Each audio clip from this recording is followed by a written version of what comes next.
UDF convener PP Thankachan അടക്കമുള്ളവർ വേദിയിലുണ്ടായിരുന്ന പരിപാടിയിലാണ് പലരും കള്ളപ്പണം വെളുപ്പിച്ചത് തനിക്കറിയാമെന്ന് VD സതീശൻ പറഞ്ഞത്. പെട്രോൾ ബങ്കുകളുടെ ഉടമകൾ എല്ലാവരും ചേർന്ന് ഒരു കൺസോർഷ്യം ഉണ്ടാക്കിയിരിക്കുകയാണ്. അവർ ചെയ്യുന്ന പുതിയ നോട്ട് എല്ലാം മാറ്റിയങ്ങൾ വെക്കും. എന്നിട്ട് പറയുന്നത് 1 കോടി രൂപ ഒരാളുടെ കയ്യിലുണ്ട്, ഒരാളുടെ പേര് ഒരാളുടെ കയ്യിലുണ്ട്.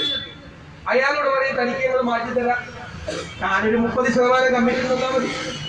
അതായത് താൻ 1 കോടി രൂപയുടെ പഴയ നോട്ടുകൾ ഇങ്ങോട്ട് തന്നാൽ തനിക്ക് ഞങ്ങൾ 70 ലക്ഷം രൂപ അങ്ങോട്ട് തരാം.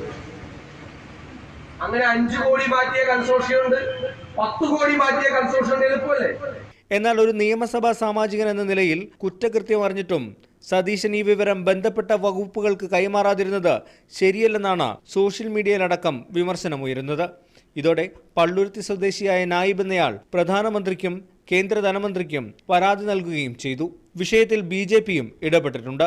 രേഖകൾ മുഴുവൻ ഉത്തരവാദിത്തപ്പെട്ടവർക്ക് കൈമാറി കുറ്റക്കാരെ നിയമത്തിൻ്റെ മുന്നിൽ കൊണ്ടുവരുവാൻ അദ്ദേഹത്തിന് ചുമതലയുണ്ട്. അദ്ദേഹം അത് ചെയ്യണം. അദ്ദേഹം അത് ചെയ്യുന്നില്ലെങ്കിൽ പറഞ്ഞതിൽ എന്തോ പാകപ്പിഴയുണ്ടെന്നാണ് അർത്ഥം. സോഷ്യൽ മീഡിയയിലടക്കം പ്രസംഗം വിവാദമായതോടെ എവിടെ വേണമെങ്കിലും മൊഴി നൽകാൻ താൻ തയ്യാറാണെന്നാണ് VD സതീശൻ പറയുന്നത്. Toby Johnson, Media One, Kochi.